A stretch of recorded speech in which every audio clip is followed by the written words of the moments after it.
Welcome to Missions on Point, the Propempo perspective on church and missions. Hey, this is episode 95 of Missions on Point. We're in number 8 of 14 in a series on church-based missionary training. This particular episode is going to deal with the training curriculum, and it's based on a missionary training class that I've taught several times. The design is a 40-week curriculum, including a field trip at the end. Now, your missionary candidates may not follow exactly a 40-week curriculum. The 40-week curriculum does not include in-depth training in biblical and theological studies. It assumes that you're going to have academic-type studies outside of this training sequence, but it includes personal, strategic, practical, and experiential elements in it. So some of the key segments in this one-year semi-formal training curriculum include spiritual, personal, academic, strategic, and practical concerns. On the spiritual side, we've already talked about personal spiritual disciplines in the previous episode. We also need to survey some biblical and theological basis for missions, including the priority and exclusivity of the gospel and priority of evangelism in ministry overall. The missionary candidate needs to have tools and a plan for spiritual growth, quote-unquote, on their own, as well as a general understanding of a biblical perspective on their missionary call and the role of the local church in missions.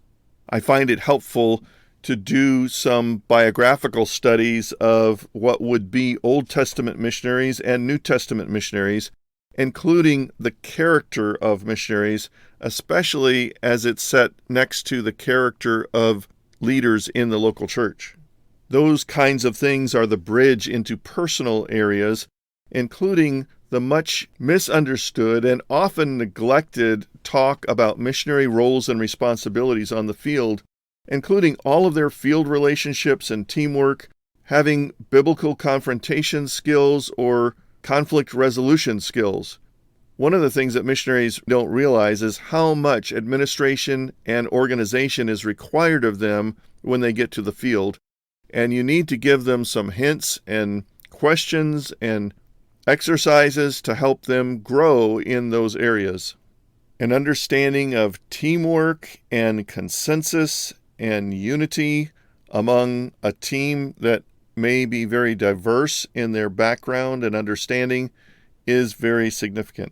Within the academic content, apart from biblical and theological studies, are studies related to their target group, the host religion of that target group. So whether it is Islam or Buddhism, atheism or humanism, Hinduism or animism, they need to dig deep into trying to understand the basis and the primary principles of those religions. Some history and principles of missiology applied to that for culture and customs and adaptation. Certainly they need to have some language learning skills and methodology, perhaps delve into some studies of case studies for people groups that are similar to the one that they're targeting. Linguistic skills in particular and specific religion studies may be something that you have to outsource, or you bring a specialist in for a significant amount of time to interact with your candidate on those things. Within the strategy or strategic area of the curriculum, the student needs to understand the church planting process. And you can go about this in a variety of different ways, but certainly there's plenty of reading out there on the church planting process. But talking to real church planters, especially if you can find some that have done it on the field in a similar setting, is really a very positive thing to add to the curriculum. They need to understand discipleship and leadership training methods and indigenous principles. Those things aren't acquired just by reading and classroom work. By the time they're done with this segment, your candidate ought to be able to understand and articulate something of the history of the people group and their religion from its origin to the present. And they should be able to compare and contrast some of the beliefs and cultural understandings that are framed by those beliefs of the people group which they're targeting. When we get into the practical side, I've broken it down into 3 significant sub-areas. One is exposure, the second one is experience or internship, and the third one is miscellaneous skill development that is particular to the missionary's work. Within exposure, they need to be exposed to the variety of ministries of the church. So all the way from the nursery to, say, elder care and nursing home ministry and visitation in the hospital, they need to have a sampling of exposure to all the different types of ministries and the principles or the whys and wherefores of how we do ministries to these affinity groups. They also need practical exposure to cross-cultural ministries. Some of that can be local. Most places in the United States are within reach of cross-cultural communities of one sort or another where they can observe and they can see some of the differences and opportunities in different cross-cultural settings. Then they ought to have some practical exposure to church planting. Surely there is a church plant that has some like-mindedness to your church that you could loan them to for a few weeks to talk to the church plant team and see how things are done there. There's so much available online now in terms of videos and blogs and workshops, how-tos, that they should be able to find some good curriculum items to give them exposure to church planting online. The second significant area within the practical part is experience or internship, and this is actually getting their hands dirty doing some of those ministries of the church and cross-cultural ministries and church planting. So it's the same lineup of things, but now it's actually getting involved in it, not just being exposed to it. The third area in the practical side is some miscellaneous skill development. And this has to do with the kinds of skill development that you would hope and expect for every missionary. That is, good communication skills, both in front of a large group of people, smaller groups of people, one-on-one, and in writing or in emails. It's here that the church may build some specific expectations about how often and what kind and the depth of communication with their missionary on the field that is expected. Certainly, most every missionary is expected to publish a newsletter or prayer letter of some kind.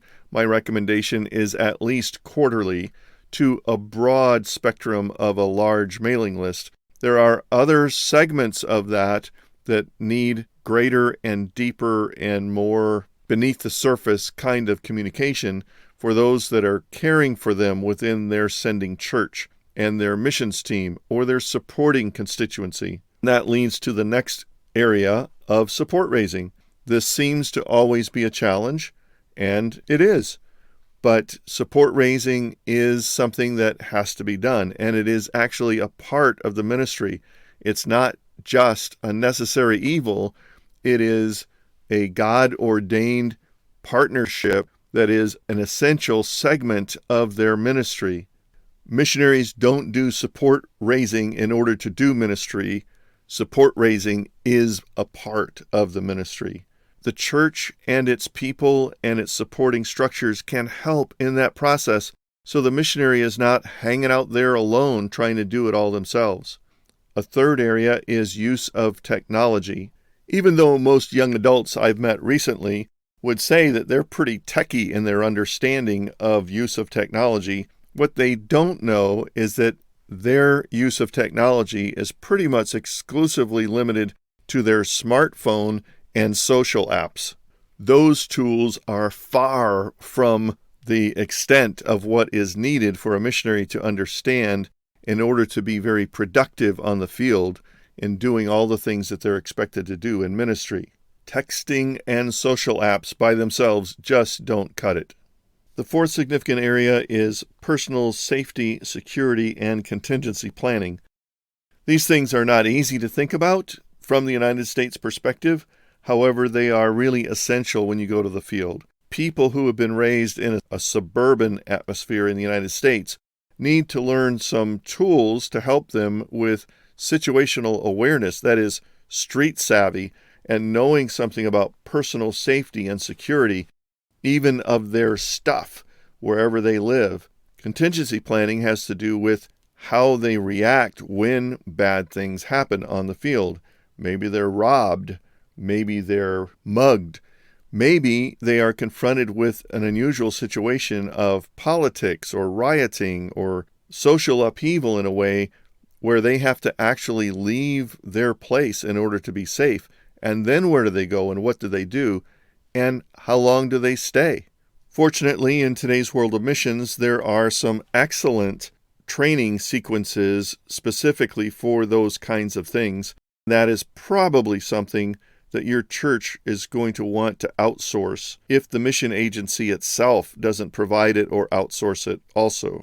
There are a lot of other practical topics which probably should be touched on at least in the course of a year, including what missionary life and work is like on the field, the specific role of women, raising and education of children, the possibility of culture shock and how would you even know that and what to do about it, medical care on the field and personal health care, the role of the family in ministry on the field. Eventually, we trust the training of national leaders and the whole process of complete indigenization, that is, turning it over to the nationals.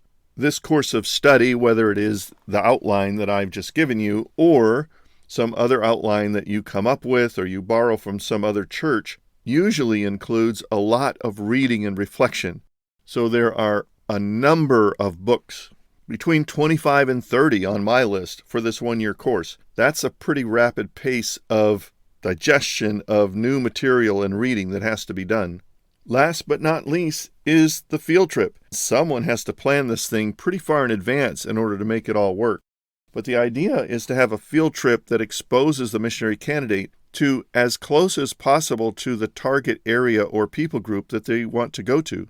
So coordinating with missionary workers on the field, figuring out how much it costs, how do you raise the funds for that, or how does the church help fund that?